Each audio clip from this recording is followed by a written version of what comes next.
করবে, আমরা হয়তো বা জানতে পারি না বা জানা প্রয়োজন মনে করি না, যার কারণে আমাদের এরকম পরিবেশ হয়ে ওঠে না যা প্রয়োজন। তবে আল্লাহ ভীতি, আল্লাহকে ভয় করা বিষয়টি নির্ভর করে আল্লাহকে জানার উপরে। যে যেমন আল্লাহকে জানবে সেই তেমন আল্লাহকে ভয় করবে। যে আল্লাহকে চিনে না, জানে না, তার ভয় করার বিষয়টি আসে না। আল্লাহ তাআলা বলেন, ফা'লাম আন্নাহু লা ইলাহা ইল্লাল্লাহ। মুহাম্মদ সাল্লাল্লাহু আলাইহি সাল্লাম, আপনি জেনে নিন যে আল্লাহ ছাড়া কোনো মাবুদ নেই। এইটা আপনি আগে অবগত হন, আপনি আগে জেনে নেন যে আল্লাহ ছাড়া কোনো মাবুদ নেই। আস্তাগফিরুল্লাহ দাম্বে, এরপর আপনি আপনার পাপের জন্য ক্ষমা চান। ক্ষমা চাওয়ার আগে আল্লাহকে জানতে হবে, তারপরে আপনি ক্ষমা চাইবেন। আবু হুরায়রা রাদিয়াল্লাহু তাআলা আনহু বলেন, রাসূল সাল্লাল্লাহু আলাইহি ওয়াসাল্লাম বলেছেন, ইন্না আবদান ইযা আযনাবা যামবান, যে কোনো পুরুষ, যে কোনো নারী যখন কোনো পাপ করে, পাপ করার পরে বলে, রব্বি আযনাবতু ফাগফিরলি, প্রতিপালক আমি পাপ করেছি, আমাকে মাফ করো। এই কথাটা যখন কোনো মানুষ বলে, কালা রব্বহু তাআলা, তখন তার প্রতিপালক বলেন, আল্লাহ তাআলা বলেন, আলেমা আব্দি, আমার দাস দাসী কি জানে আল্লাহু রাব্বান, যে তার একজন প্রতিপালক রয়েছেন, একফিরু যামবা, যিনি ক্ষমা করতে পারেন, ওয়ায়াখুযু বিহি, যিনি শাস্তি দিতে পারেন। এইটা কি ও জেনে বলছে? যখনই কোনো মানুষ আল্লাহকে বলে, আল্লাহ আমি পাপ করেছি, আমাকে ক্ষমা করো, তখনই আল্লাহ তাআলা এই কথা বলেন, আমার দাস দাসী কি জানে, পুরুষ নারী কি জানে যে তার একজন প্রতিপালক রয়েছেন, যিনি ক্ষমা করতে পারেন, যিনি শাস্তি দিতে পারেন? এটা কি ও জেনে বলছে? যদি জেনে বলে গাফারতু লি আবদি, তাহলে আমি আমার দাস দাসী পুরুষ নারীকে ক্ষমা করে দিলাম। তাহলে তার ক্ষমা করে দেওয়াটা জেনে বলার উপরে নির্ভর করে।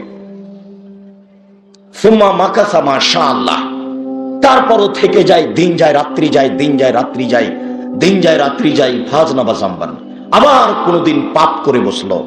পাপ করার পরে বলে, রব্বি আযনাবতু ফাগফিরলি, হে আমার প্রতিপালক আমি পাপ করেছি, তুমি আমাকে ক্ষমা করো। তখন আবার আল্লাহ তাআলা বলেন, আলেমা আব্দি, আমার দাস দাসী কি জানে আল্লাহু রাব্বান, যে তার একজন প্রতিপালক রয়েছেন, একফিরু যামবা ওয়ায়াখুযু বিহি, যিনি ক্ষমা করতে পারেন, যিনি শাস্তি দিতে পারেন, যিনি ক্ষমা করতে পারেন, যিনি শাস্তি দিতে পারেন। এইটা কি ও জেনে বলছে? যদি জেনে বলে গাফারতু লি আবদি, আমি আমার এই দাস দাসী পুরুষ নারীকে ক্ষমা করে দিলাম, সুম্মা মাকাসা মাশাআল্লাহ, তারপরে এইভাবে দিন যায় রাত্রি যায়, দিন যায় রাত্রি যায়, আবার কোনদিন পাপ করে বসলো, আবার সে বলছে, রব্বি আযনাবতু ফাগফিরলি, হে আমার প্রতিপালক আমি পাপ করেছি, আমাকে ক্ষমা করো। কালা রব্বহু তাআলা, তখন তার প্রতিপালক আল্লাহ তাআলা বলেন, আলেমা আব্দি, আমার দাস দাসী কি জানে, পুরুষ নারী কি জানে আল্লাহু রাব্বান, যে তার একজন প্রতিপালক রয়েছেন, একফিরু যামবা ওয়ায়াখুযু বিহি, যিনি ক্ষমা করতে পারেন, যিনি শাস্তি দিতে পারেন। এটা কি ও জেনে বলছে? যদি জেনে বলে, আমি আল্লাহ গাফারতু লি আবদি, আমি আমার দাস দাসী পুরুষ নারীকে ক্ষমা করে দিলাম,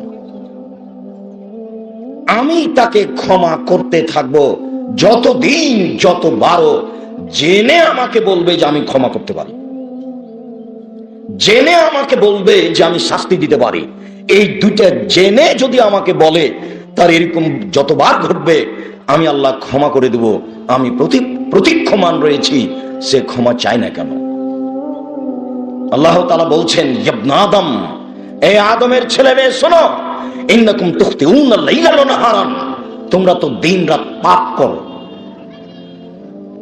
এ আদমের ছেলে মেয়ে শোনো, তোমরা তো দিন রাত পাপ করো, আর আমি তোমাদের সমস্ত পাপ ক্ষমা করে থাকি। তোমরা আমার কাছে ক্ষমা চাও, আমি তোমাদেরকে ক্ষমা করার জন্য প্রতীক্ষমান রয়েছে।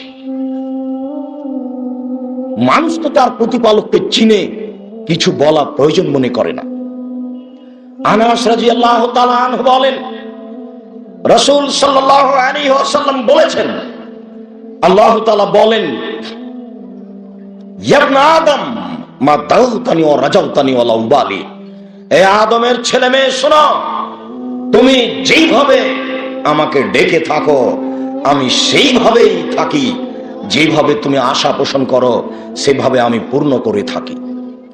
এ আদমের ছেলে মেয়ে শোনো, তুমি আমাকে যেভাবে ডাকো আমি সেভাবে সাড়া দিয়ে থাকি, তুমি যেভাবে আমার উপরে আশা পোষণ করে থাকো সেভাবে আমি পূর্ণ করে থাকি। তোমার ডাকার মতো আমি, তোমার আশা পোষণের মতো আমি, তুমি ডাকো, তুমি আশা পোষণ করো, আমি সেইভাবে সে আশা পূর্ণর জন্যই প্রতীক্ষমান রয়েছে।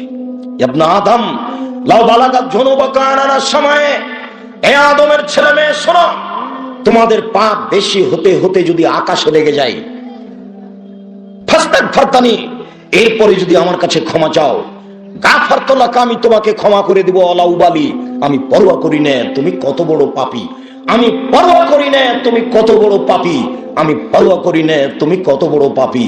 আদমের ছেলে মেয়ে তুমি যেভাবে ডাকো আমি সেভাবে থাকি। আদমের ছেলে মেয়ে শোনো, তুমি যেভাবে ডাকো আমি সেভাবে থাকি, যেভাবে আশা পোষণ করে থাকো সেভাবে আমি পূর্ণ করে থাকি।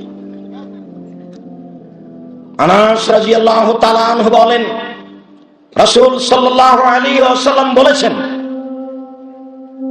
রাসূল সাল্লাল্লাহু আলাইহি ওয়াসাল্লাম একদা খুতবা দিলেন, এরকম বৈঠকে বক্তব্য দিলেন, তিনি বলছেন, মা সামিতুম